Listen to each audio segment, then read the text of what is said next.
Hi world, it's Friday, April the 21st, 2023. It's about 11 a.m. UK time and Mercury's now retrograde. Mercury started going retrograde about an hour and a half ago. So, a few things with this Mercury retrograde. Firstly, Mercury is retrograde in Taurus. Now Mercury deals with the way you read, write, think, speak and move. It's all systems of communication.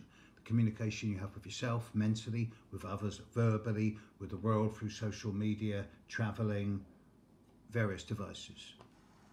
All forms of communication. But Taurus is about stability, solidity, value and worth. It is grounded and down to earth. Mercury isn't that comfortable in Taurus because people with Mercury in Taurus, they're solid thinkers, but they're not that spontaneous. They're reliable, thorough, perseverant, but not fast. So Mercury's it's not uncomfortable, but it's not that comfortable in Taurus. Now, on the one hand, it's easy to say that this is just to use an English saying, a bog standard Mercury retrograde, a normal Mercury retrograde, as in, on the surface, it's not a big deal. It's not impacting big time with any of the outer planets. It is going to affect certain people, especially those born during Taurus from the 26th of April to the 6th of May, Leo from the 29th of July to the 8th of August, Scorpio from the 29th of October to the 8th of November, and Aquarius from the 26th of January to the 5th of February. All of these people will have the Mercury retrograde on opposite or square their sun. So that's going to be a little bit of a communication breakdown for those people. But this is sort of 1/9 of a population on the planet, 12%.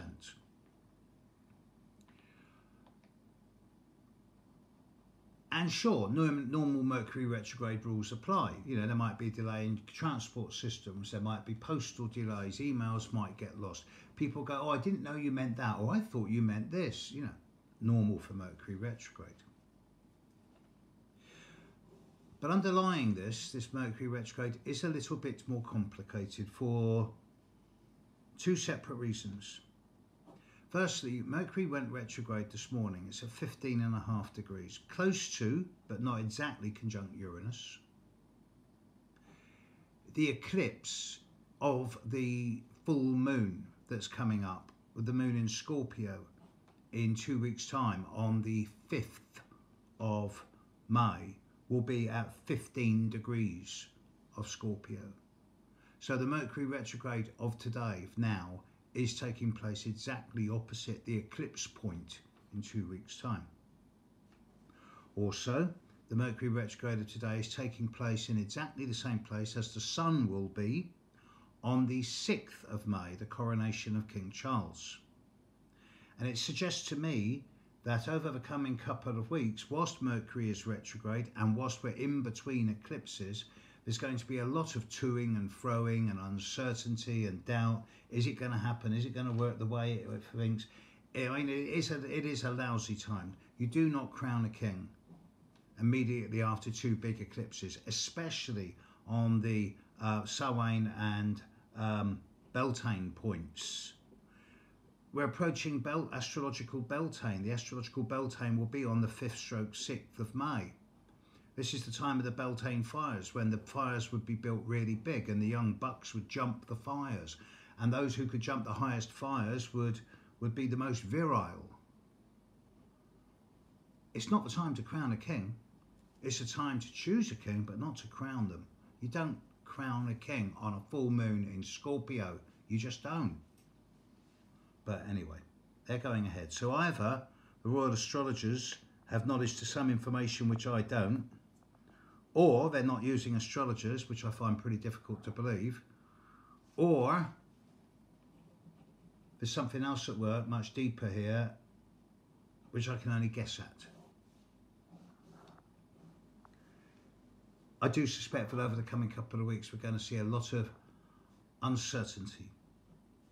not just in Britain but all over the world, with regard to the true intentions of the people who purportedly rule the place, whether it's the politicians, the economists, the bankers, the royals, the presidents, whatever.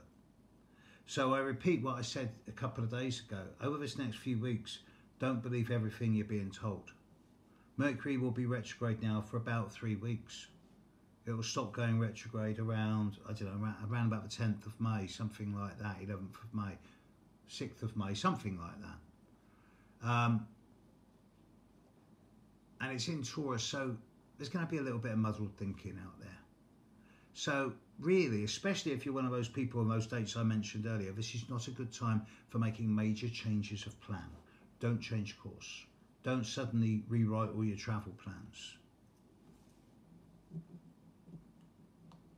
At the end of the day, we're between two really big eclipses. So caution. Not fretting, not worry, not concern, no risk, no danger. Caution. Don't overreach. Don't overstretch. Stay on autopilot and just flow with the go. Should work out all right for most of us. But it is going to be a fascinating next couple of weeks. And personally, I'll be glad, A, when this next full moon in Scorpio that's coming up is over, and B, when the Mercury retrograde that's going on at the time of the full moon and the coronation is over. And then we can get back to what seems to be relatively normal.